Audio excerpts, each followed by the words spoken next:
Virgo, how are you? Welcome to Tarot Queen. This is your weekly tarot reading, weekly tarot predictions for 8 November to 14 November. Your overall energies, overall look, your health, your career and your love life relationship. Let's see.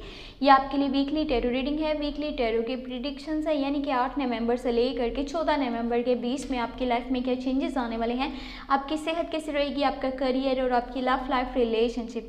अगर कि आपको video पसंद आ जाए, आपने लाजमी video को like कर लेना है। अगर कि आप चैनल पे न्यू है, सब्सक्राइब कर लीजिएगा, घंटी को ऑन करके ऑल पे सेलेक्ट कर लीजिएगा। पर्सनली कुछ भी पूछना चाहें, चाहे वो लव लाइफ के बारे में है, आपके करियर के बारे में है, आप मुझे व्हाट्सएप पे मैसेज कर सकते हैं या फिर आप मुझे ईमेल भी कर सकते हैं। व्हाट्सएप का नंबर और ईमेल आपको वीडियो के डिस्क्रिप्शन बॉक्स में और चैनल के अबाउट सेक्शन में मिल जाएंगे। और एक बहुत ही ज़्यादा इंपॉर्टेंट बात वो ये कि नवंबर की लव रीडिंग अगर कि आपने वॉच नहीं करी तो लाजमी कर लीजिएगा। लिंक हो सकता है कि मैं डिस्क्रिप्शन बॉक्स में भी ऐड कर दूं, और आप चाहें तो चैनल पे प्लेलिस्ट को भी चेक कर सकते हैं। अपने ज़ोडिएक साइन की लव रीडिंग आप वॉच कर सकते हैं। तो भी देख लेते हैं यह हफ्ता आपके लिए कैसा रहेगा, जो कि है 8 नवंबर से लेकर के 14 नवंबर आपकी लाइफ में क्या चेंजेस लेकर के आएगा। You have 6 of wands, great. 8 of cups है, यहाँ पर है 8 ऑफ सोर्ड्स, हाँ nice. 10 of cups, S of cups, reconciliation and reunion. 7 of wands है एंड क्वीन ऑफ कप्स है। ये हफ्ता इमोशनली बहुत ज़्यादा बेस्ट जाएगा। लव लाइफ की बात करी जाए तो ये हफ्ता आपके लिए सुपर्ब जाने वाला है, क्योंकि यहाँ पर हमारे पास 2 कार्ड्स ऐसे मौजूद हैं जिनकी की एनर्जीज बहुत ज़्यादा पॉजिटिव हैं। एस ऑफ कप्स है एंड 10 ऑफ कप्स है। अगर आप रिलेशनशिप में हैं, आपकी लव लाइफ में एक बहुत ही बड़ा चेंज आता हुआ अब नज़र आ रहा है। 8 नवंबर से लेकर के 14 नवंबर के बीच में आपको लॉन्ग टर्म की कमिटमेंट मिलने वाली है, शादी का प्रपोजल मिलने वाला है अपने पार्टनर वाली साइड से, अगर कि आप कंटिन्यू रिलेशनशिप में हैं, यानी कि no conflicts and no communication gap. अगर कि आपके रिलेशनशिप में हैं, अच्छे से आपकी बातचीत होती है, एक दूसरे के साथ अच्छे से टाइम स्पेंड करते हो, अंडरस्टैंडिंग बहुत अच्छी है, एक दूसरे की बात को अच्छे से समझना, एक दूसरे के लिए स्टेप लेना, स्टैंड लेना, तो अब इसी रिलेशनशिप में आपको लॉन्ग टर्म की कमिटमेंट, शादी का प्रपोजल आपके पार्टनर वाली साइड से मिलने वाला है, क्योंकि उनकी फीलिंग्स आपके लिए बहुत ज़्यादा पॉजिटिव नज़र आ रही हैं। यानी कि 2 पीपल ऑन द सेम पे, same feeling, same energy, same emotion. जिस तरह से आप उन्हें प्यार करते हो, रिस्पेक्ट देते हो, उनकी केयर करते हो, उनके लिए जो है अपने दिल में अच्छी फीलिंग्स रखते हो, सेम उनकी भी ऐसी फीलिंग्स होने वाली हैं। वो आपको हमेशा के लिए अपने साथ रखना चाहते हैं, अपनी लाइफ का हिस्सा बनाना चाहते हैं। इसके लिए वो कोई बड़ा स्टेप भी लेते हुए अब नज़र आ रहे हैं। अगर आप मैरिड पर्सन हो तो आपके घर का माहौल बहुत ज़्यादा अच्छा हो जाएगा। आपका आपके पार्टनर के साथ जो एक कनेक्शन है, जो बॉन्ड है, वो पहले से ज़्यादा स्ट्रॉन्ग बनने वाला है। चाहे आप इमोशनली हो, चाहे आप फिजिकली हो, अब क्लोज कनेक्शन में आप दोनों आ जाओगे। और देखें, अगर आप किसी ऐसे रिलेशनशिप का हिस्सा हैं जो कि आपके पास्ट का रिलेशनशिप है और नो कॉन्टेक्ट या नो कम्युनिकेशन की अभी सिचुएशन है, आपका ऐसा रिलेशनशिप है जिसमें कि अभी कॉन्फ्लिक्ट चल रहे हैं, बहुत सारी मिसअंडरस्टैंडिंग्स हैं, एक दूसरे की बात को अच्छे से नहीं समझा गया, वहाँ पे लड़ाई झगड़े हुए, ब्रेकअप जैसी सिचुएशन है, तो अब आपके पार्टनर आपके पास वापस आना चाहते हैं। आपके भी यही इमोशंस रहेंगे 8 नवंबर से लेकर के 14 नवंबर के बीच में कि आप उस पर्सन को वापस अपनी लाइफ में शामिल करना चाहते हो।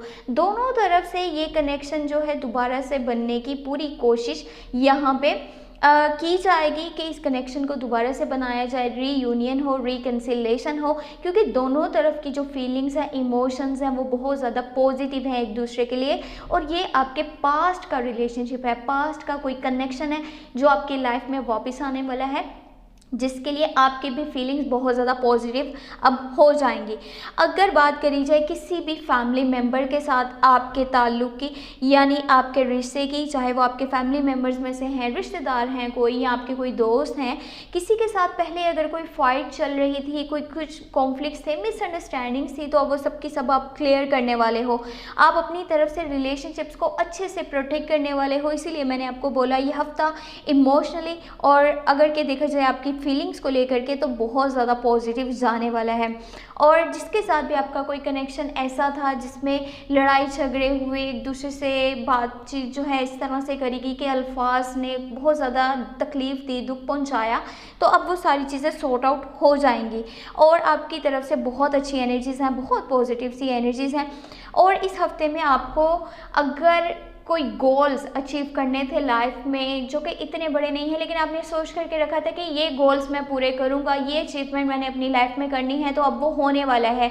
आपको फेम मिलेगा, आपको सक्सेस मिलेगी, और ये सक्सेस आपको कुछ लोगों की वजह से मिलेगी। आप लाइफ के उस पॉइंट पे पहुंचोगे जहाँ पे आप पहुंचना चाहते हो। तो इन लोगों को लाजमी याद रखिएगा जिन्होंने आपको सपोर्ट किया, जिन्होंने आपको हेल्प करी, आपकी केयर करी, तो आप लाइफ में सक्सेसफुल हो पाए हो।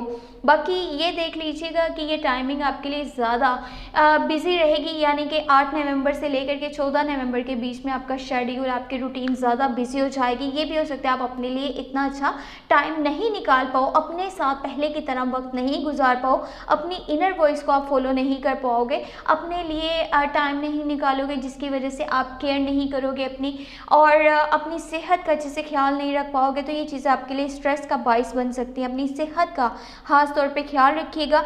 8 ऑफ सोर्स का कार्ड है। अगर आपके आसपास कोई भी ऐसा पर्सन मौजूद है जिसके ऊपर आपने आंखें बंद करके ट्रस्ट कर रखा है, यकीन कर रखा है, तो उसकी कोई रियलिटी आपके सामने आ सकती है। अपने आप को अंधेरे में रख करके किसी रिश्ते को नहीं निभाया जाता। अपनी आंखें खोलिए और देखिए आपको किस पर्सन पे किस वक्त में यकीन करना है, उसके ऊपर किस टाइमिंग में ट्रस्ट करना है, ये आपके ऊपर डिपेंड करता है।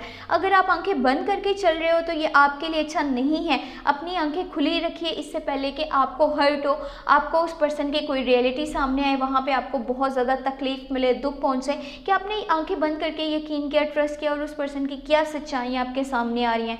ये चीज़ें आपको बहुत ज़्यादा हद तक यानी कि उदास कर सकती हैं, तोड़ सकती हैं, आपको परेशान कर सकती हैं इमोशनली। ये चीज़ें आपको बहुत ज़्यादा वीक पॉइंट पे धकेल करके चले जाएंगी। तो ये चीज़ें आपने होने से अपने आप को बचाना है कि ऐसा कुछ ना हो। इसके लिए क्या इंपॉर्टेंट है, ये इंपॉर्टेंट है कोई भी डिसीजन लेने से पहले, किसी पे भी एतबार करने से पहले अपने माइंड को रिलैक्स रखिए, आंखें खुली रखिए अपनी, देन किसी पे ट्रस्ट कीजिए। इस तरह से बिना सोचे समझे किसी पे भी ट्रस्ट करना आपके लिए बेहतर नहीं है, अच्छा नहीं है। इस पूरे हफ्ते की जो एनर्जीज हैं वो बहुत खूबसूरत है, सिवाय इस एनर्जी के कि आपको किसी पे भी ब्लाइंडली ट्रस्ट नहीं करना, अंधाधुंध यकीन नहीं करना। हाँ, ऐसा नहीं है कि किसी के साथ चलना है तो आप अपने मकसद के लिए चलें या मतलब के लिए, ऐसा भी नहीं है। जिसके साथ चलें दिल से चलें, इमोशनली किसी को सपोर्ट करना है वो भी करें, सामने वाले की बात को अच्छे से सुने, वहीं पे अपनी आंखें भी खुली रखें, अपने दिमाग का भी इस्तेमाल करें। ये नहीं कि जस्ट आप किसी की हेल्प तो करते जा रहे हैं लेकिन अपने आप को भूले चले जा रहे हैं, अपनी केयर नहीं करे, अपनी परवाह नहीं करे। कल को आपको धोखा भी मिल सकता है किसी पे ब्लाइंडली ट्रस्ट करके। तो वो चीज़ें जब आपके सामने आएंगी आपको बहुत ज़्यादा हर्ट होगा उस पॉइंट पे। तो बाकी अगर आपको रीडिंग पसंद आए, आपने लास्ट में वीडियो को लाइक कर लेना है। अगर कि आप चैनल पे न्यू है सब्सक्राइब कर लीजिएगा, घंटी को ऑन करके ऑल पे सेलेक्ट कर लीजिएगा। पर्सनली कुछ भी पूछना चाहे, रीडिंग लेना चाहें तो व्हाट्सएप का नंबर और ईमेल आपको वीडियो के डिस्क्रिप्शन बॉक्स में और चैनल के अबाउट सेक्शन में मिल जाएंगे। अपना बहुत सारा ख्याल रखिएगा। Thank you so much, take care, bye bye.